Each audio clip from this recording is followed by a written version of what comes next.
Hiya there and welcome to Loki Collectibles.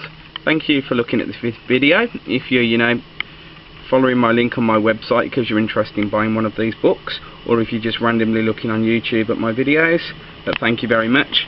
Right, here we have an O'Brien's Collecting Toys edited by Karen O'Brien 12th edition book. It's basically a collector's identification and value guide. So we'll have a little look at this. I'm not going to blow my trumpet or anything, but what I don't know about toys and things like that doesn't need to be, basically, what I'm trying to say is, let's have a look if I actually think, this price guide is worthy of being a price guide. I got to admit, it's absolutely full of stuff. It's really, really thick. I believe it's quite amazing actually how many pages it's got. It's absolutely, look at that, absolutely huge. Right, it is American, unfortunately, so, it will probably talk a little bit about diecast and stuff like that from England, but probably not too much. It was published by Krause Publications, as I say, that's, what's it, Illinois or someone like that, I'm not sure what that says. Right, it was produced in May 2008. As I say, let's have a look at these. It's brilliant, as I say, for a reference guide, things like that. It's got auction houses and etc. in here, but unfortunately, again, they're all American, New York ones, Maine, Denver. So this is basically for American people, to be honest, this book here. Saying that, that's quite funny. It does actually have vectors.co.uk in here, which is England's, well, the world's biggest toy auction house. It does actually have that one in there, funnily enough. But, any toy collecting website, book, which doesn't have vectors in, isn't very good, to be honest.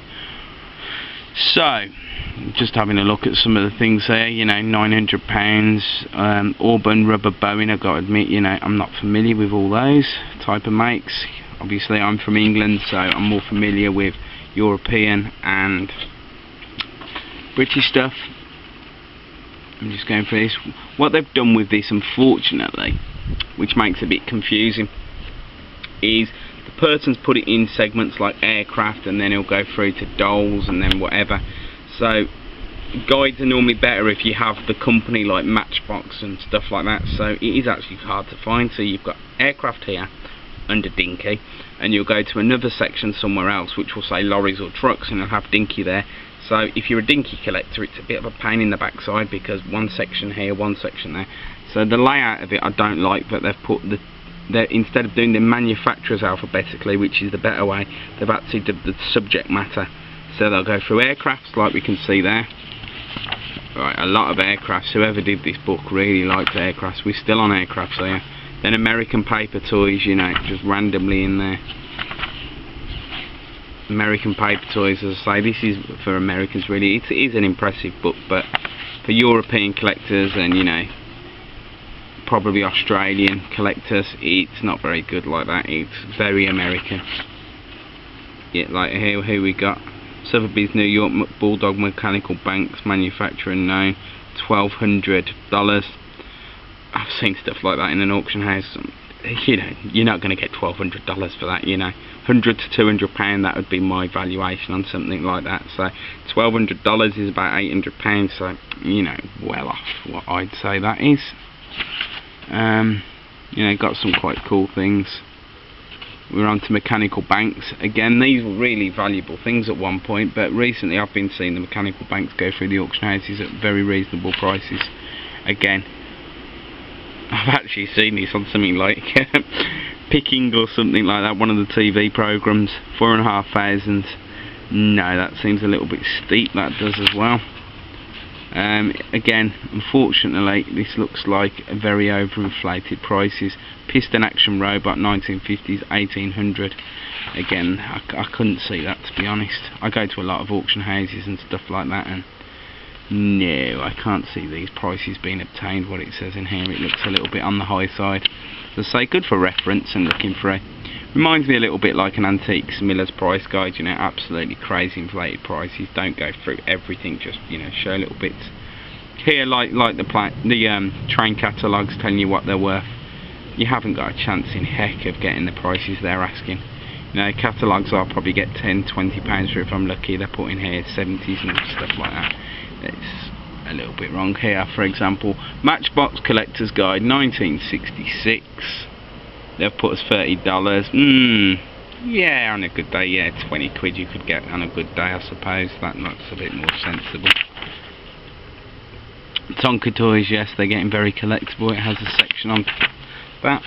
It is quite a good book if anyone can see it. The only problem with this book is because it's so big, it costs a fortune to post anyway.